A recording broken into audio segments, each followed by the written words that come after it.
My husband's ex refuses to get over him. We had to get a restraining order. Dang, sounds like she was being extra. I met my husband 6 years ago. He was an acquaintance until 2 years later when we reconnected. We were both single and became best friends. A few months later, we were dating, and a little over a year later, we were married. By the way, this comes from Throwaway for Jax, and if you want to submit your own stories, go to the r/OKStorytime subreddit. Yeah. So we honestly don't have any big marriage issues. Great communication, same hobbies, and an amazing spicy sleep life. Our fights are resolved in a well-articulated manner, and overall, we get along even better than when we first met. The problem is this: his ex-girlfriend from years ago. When we first met 6 years ago, when he was just a random acquaintance, he was dating another lady. No big deal. I had a boyfriend at the time too. I met my now husband and his girlfriend at the time, and that was that. I saw them around from time to time, and they were both nice, cordial people. 2 years later, when we met again, they had broken up a few months prior, so we started slowly dating. About 4 months of being platonic. The minute we made it official, I received a Facebook message from his ex-girlfriend calling me a witch and saying that I stole the love of her life away and that she knows that we're having spicy sleep when they were dating. And I ignored the message. Great job. Because it was full of name-calling and false claims. I never crossed a line with him while they were together. I barely knew him. Never even a hug or a handshake. Weeks went by and she continued to pester me via Facebook, so I blocked her. Then she found my Twitter account and began pestering me on there. Tweeting things like salute and ugly homewrecker at me. The ugly part really put a hurting on my already low self-esteem. And if I'm being honest, she is a knockout compared to me. It was tough to ignore, but for the most part, I did. So I blocked her on Twitter. Then the phone calls started. All right, dude. Oh my gosh. Where's the boyfriend? She began calling my boyfriend, now husband, all the time, telling him that she saw me making out with random guys in different cities, blah, blah, blah. He blocked her number. Then she got my phone number. More text messages ranging from, oh my gosh, I'm sorry I was mean. You seem really nice. Let's be friends and hang out. To, what the F? You are so ugly. Why the F is he with you and not me? So I blocked her number. A year passed and she seemed to have vanished. Aside from a few mutual friends who would occasionally mention her, we forgot she existed. And then about a year ago, 1 year into our marriage, she resurfaces. She has a new phone number and begins calling and texting him again. He would show me the texts and he wouldn't respond, and then she would go psycho because he wasn't responding, saying it was because I was controlling. Oddly enough, I told him to respond. I told him to kindly tell her that he is married and that she needs to go away. Instead, he blocked her new number, which apparently just made her even more angry. Now, this woman lives about 2 hours away from us, and within the past 6 months, she has been slowly trying to join our friend circle. She shows up in our city at our favorite bars, usually alone, sometimes with some of our mutual friends she met randomly through Facebook. It is unbelievable. She also yelled at my best friend in a restaurant who was visiting her sick mother in the ex's city. She is truly insane, I'm afraid. The final straw happened 2 months ago. We went to our favorite bar to play some acoustic songs. We play music together occasionally. And guess who shows up front row to glare at me the whole time? It's his ex-girlfriend from 6 years ago. Oh, no way. What? We tried to ignore her, but it really was unnerving when we were just trying to have fun and make a little extra cash. But every time I go to the bar to order a drink, there she is. Every time I go to the bathroom, there she is, just waiting for me to come out of the stall. Finally, I approached her and said, hello. She said, I'm not here to see you. I have to talk to OP's husband. I told her that was fine, but I didn't know where he was. She takes off looking for him. I stand around guzzling whiskey because honestly, I was just so shocked and out of ideas on how to gracefully handle this woman. My husband comes up to me and says our instruments are loaded up and we need to go. So we get in the van, and just like in a horror movie, she comes up to his driver window and starts crying and banging on the window. My husband rolls down the window and she throws an adult soda can at him and yells, "Why the F did you marry her?" My husband drove off. Thank goodness he was sober, because at this point I was whiskey wasted and completely freaked out. Since then, she has become close with all of our friends in the city.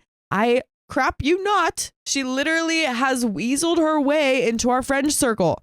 She even is trying to become friends with my sister, who has not taken the bait. Have you told any of your friends about this woman? It is getting way beyond ridiculous. We can't go out in our city on the weekends without her randomly being in town and showing up at the bar that we are at and staring or yelling. We live in a huge city. There are literally hundreds of bars to choose from. The last message I got was a text from an unknown number that, surprise, was her, telling me that I wasn't good enough for my husband and that I was ugly and he would leave me for her one day. My husband has been very collected through all of this, but we are both about to blow a gasket. Stop being collected. What can we do or say to make this nonsense stop? She is acting like a hormone crazy teenager around a member of NSYNC or whoever the cool band is now, LOL, and it is driving us crazy. Seriously, we have thought about moving to another state because it has gotten so out of hand, but we don't want to be bullied into leaving our beautiful home. We have talked to our friends about not hanging out with her, but she is nice on the surface and has sort of already butted her way in. Our friends have told us some crazy, creepy stuff that she does, like how she talks about our dogs by name and the paint colors in our home, which I guess she is logging on to somebody else's Facebook and looking at our photos. Oh my gosh, what? Yeah, so your friends already have creepy stories about her. We are pretty locked down, but like I said, she has wormed her way into our circle. What can we do besides move far away? We have blocked her on social media, blocked her phone number, and she lives 2 hours away. I don't know what else we could do. My cop friend said as long as she is stalking us in public places, there isn't much we can do. Oh, wow. So she's showing up in public places, and that means that, oh, wow. Any advice would be appreciated if anyone has any similar experience. Sorry that was long. I tried to condense it to only the most dramatic offenses. But there is an edit. Glad to know that we aren't crazy. Everybody seems to be downplaying how disturbed this woman is, so your responses at least let me know that we are right to be concerned. I spoke with a lawyer last week about a restraining order who was no help, but next week I'm seeing another lawyer who is a family friend. He said just based on the small amount of evidence I have emailed him, that we can definitely file an order against her. Oh, good. Okay. Thank you for your advice. Yeah. That's great. I guess restraining order is better advice than try to fight her. So there are some comments. Commenter number 1 says, first off, restraining order. Document everything. Second, I would get into contact with your friends, show them a sampling of the texts, emails, etc., and say something in the vein of, please don't think that we are trying to tell you who you can or can't hang out with. You are, of course, free to socialize with whomever you want without our objection. But with that being said, please understand that this girl is pestering us and seems to have no intention of stopping. We would ask that if you continue to see her, as is your right, please do not talk about us. Do not share any details about our lives or schedules with her. And please do not invite us and her to the same social event. I would think that if your friends stop feeding her access or info, she'll stop seeing them. OP says, we tried that. It failed. Now we have distanced ourselves from 75% of our friends here, which is fine. I just feel like I'm being bullied and it is stressing me out beyond belief. We have sadly, seriously considered moving way the F away just to get away from this mess. But someone else responds, how can your friends not see a problem with this? She is trying to declare her love to a freaking married man whose wife they're supposedly friends with as well, and that doesn't bother them? Even if they don't believe that she stalks you guys, how could that ever be a good idea? You're better off without these types of friends. Opie says, you're right. We have sadly had to cut out about 75% of our friends. It is so absurd. She must be ridiculously charismatic and manipulative because I have no idea how she has convinced all of these people to support her in this psychotic endeavors. Commenter number 2 says, keep a log of what she does and save all of her texts and messages. Show these things to your friends. If they don't drop her after that, they probably aren't your friends. The record keeping should also come in handy to get a protective restraining order when she inevitably goes off her rocker and starts stalking you at home. And an edit, don't respond to any of her texts or messages. I know a girl who was denied a restraining order because she would respond to her stalker. Oh, wow. OP says, thank you. We have all the numbers she has used to contact us blocked so we don't get any more texts.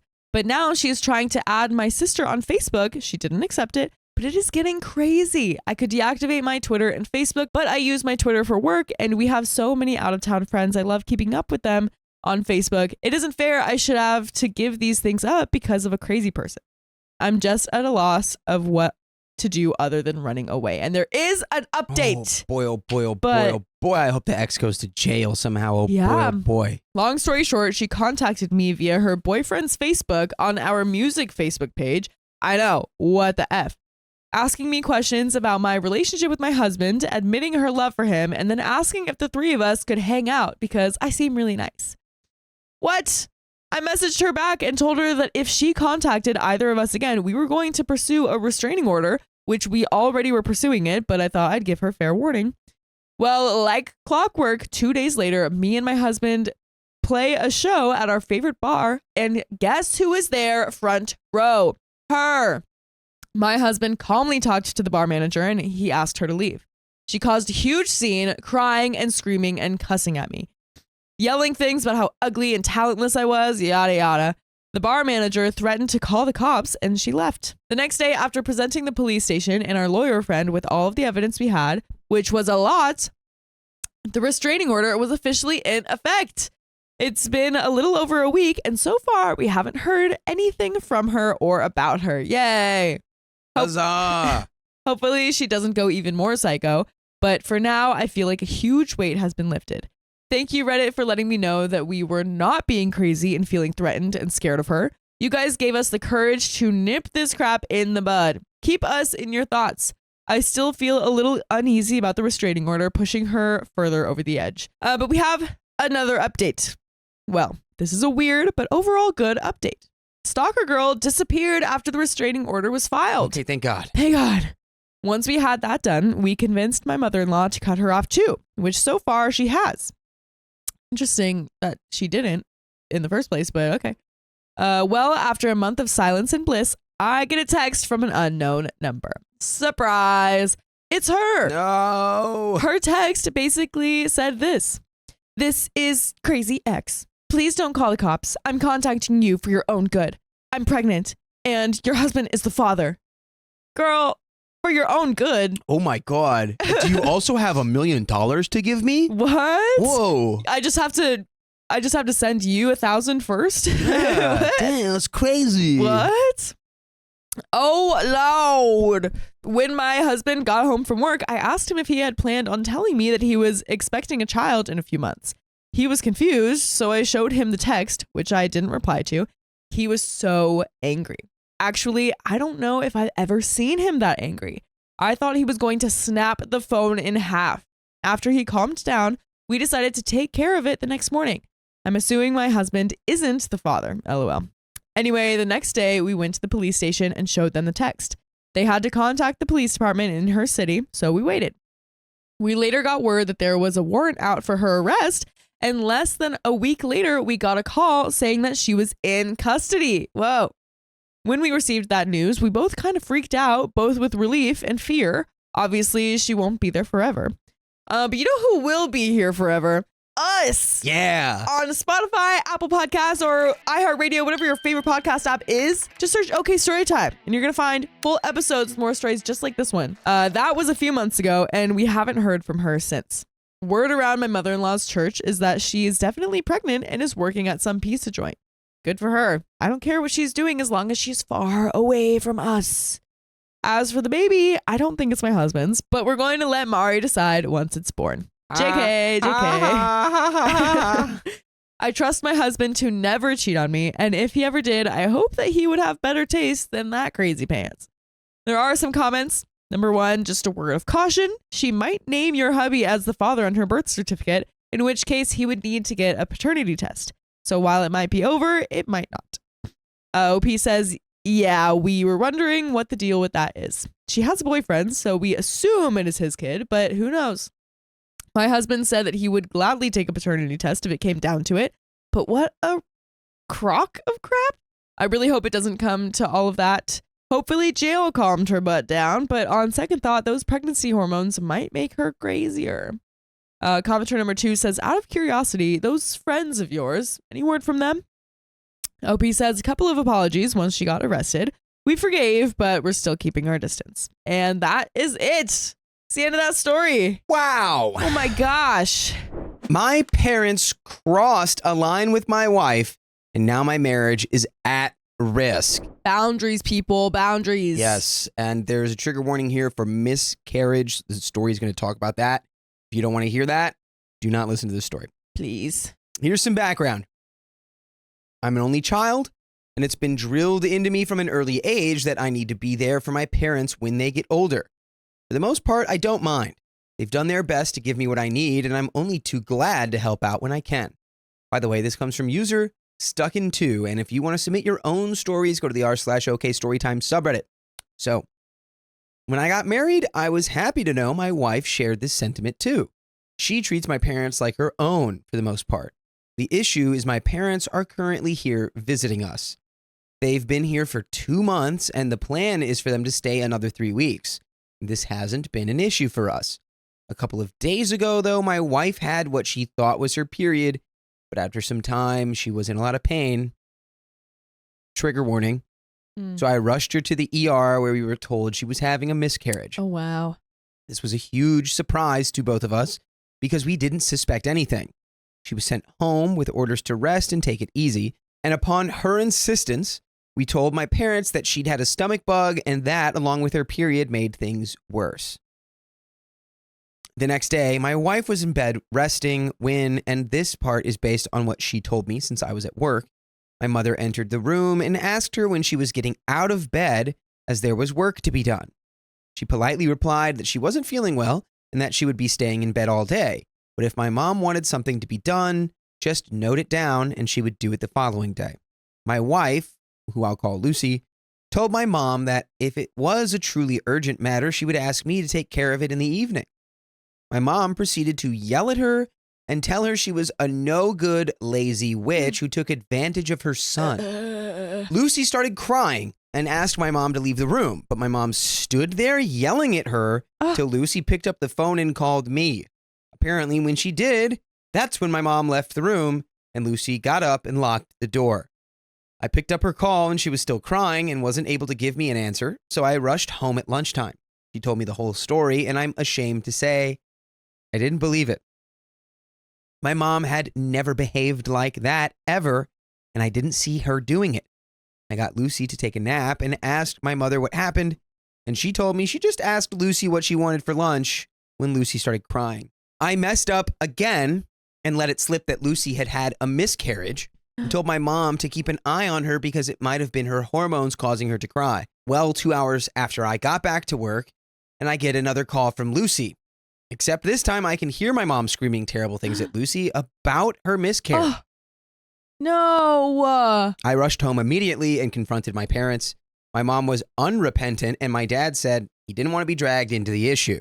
I asked Lucy what she wanted, and she told me she wanted my parents out of the house immediately. This posed a problem for me, and I told her I'd put them up in a hotel somewhere for a night or two. She lost it and said that I wasn't to spend a single dollar on them, not after the things my mom had said to her. I told her sorry, but that was out of the question as my parents depended on me. She started weeping and told me to get out, and I left her alone for some time. During that time, she'd called her brother who lives in the next town, and he turned up. He didn't say a single word, just helped Lucy pack, and they left. I tried to stop her and to get her to stay, but all she told me was as long as my parents were here, she would not be. I didn't know what to do. I just kept calling her and leaving messages for her. My parents took it upon themselves to call up her parents, who live in a different country, and essentially insult them by telling them that if they had brought up their daughter better, she wouldn't have left. I had to snatch the phone away from them and apologize to her parents. They were totally baffled, so I explained everything to them, after which they hung up on me. And that hurt. I left a message apologizing again, but they haven't replied. The next day, I got a message from my wife asking me to come to her brother's place. I went after work, and we talked.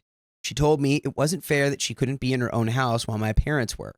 According to her, it felt like being punished for no fault of her own. And then she told me that if my parents weren't out by the end of the week, on their own money, not ours, she would leave me. I know my parents need to go, but each time I tell them, my dad refuses to buy a ticket to leave and says they'll leave when they plan to leave. And if I keep pressuring them, they'll disown me. I can't get them out of my house. I'm at work all day. And buddy, you shouldn't be worrying whether you should be disowning them. Yeah. Yeah. I can't get them out of the house. I'm at work all day. If I don't get them out, my wife will leave me, and I can't imagine having a life without her. My parents don't care that she'll leave me. My wife doesn't care that my parents might disown me. Yesterday, her brother called me up and told me that each day my parents are in our home and she isn't, she hates me a little more. Oh, gosh. I don't know what to do. I don't want to get the police to get my parents out because, well, they're my parents. I can't lose my wife. I can't see a way out of this. Help me, please. Told my parents to leave or I'd call the cops. They're flying out to stay with my aunt for the remaining 3 weeks. Oh, wow. My mom trashed the house, but they're out. It's another offense that's a criminal offense. I'm going to pick up my wife now. I've got a lot of groveling to do. Not sure if I want to stay in contact with my parents anymore. Thanks, everyone. Yeah, I'd be pretty sure I wouldn't want to stay in contact with my parents. Yeah. Comment 1, are you Asian or from another traditional conservative culture? I say that because of this and because your parents planned on staying with you for 3 months. Because most people from Western cultures wouldn't be saying a lot of the things you say below, and also because most of them wouldn't be feeling stuck in a quandary or debating whether to cut off contact with the parents. They would see this as 100% unacceptable. Your mom is a psycho witch. Go no contact immediately, etc. Instead, you put a lot of significance on not being disowned, and you're obviously stuck trying to keep a relationship with your parents and with your wife. Comment 2, here's where I think the first and possibly most damaging F-up is. When you sided with your mom, you basically accused your wife of lying to you. When you said you couldn't see your mother yelling at her like that, you essentially told your wife she was a liar. Your wife is dealing with a miscarriage. It F's with everything about your being, both physically, hormones are not an effing joke, and emotionally, there's a very real possibility that she's grieving right now. Everything you have done since this first incident has shown her that you do not value your family with her the way that you value your parents. You've got a choice to make right now, her or your parents. Lastly, your wife did not put you in this position. You did. What she's asking is totally reasonable. She was verbally abused in her home while she was vulnerable. If it was you in that position, would you be okay with the assailant staying in your home? If you had believed your wife and stood up for her from jump, you would not be in this position.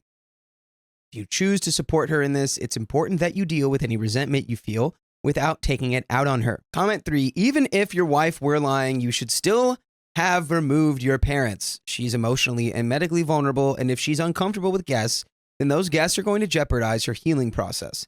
How the F were you expecting to handle the postpartum period?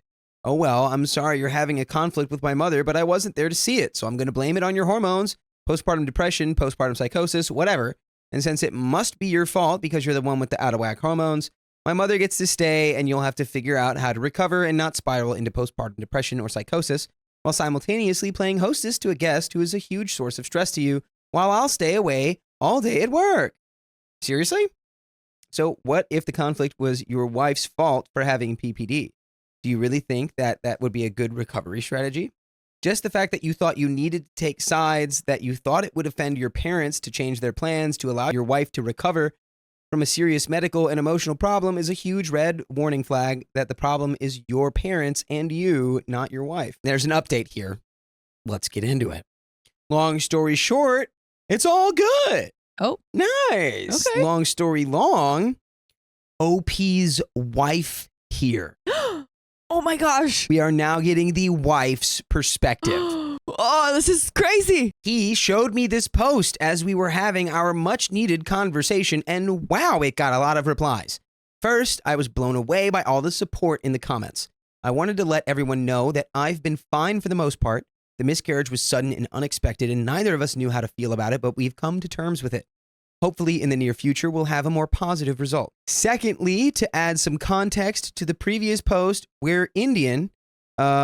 In our culture, it's kind of a given that you help your parents out as they grow older. It's also a common thing for parents to have long visits and whatnot. Third, my husband is a good guy. I can understand the vitriol coming his way over failing to see his parents' past behavior, but the thing is, neither of us were able to believe his parents were capable of such behavior. He hasn't spent much time with his parents.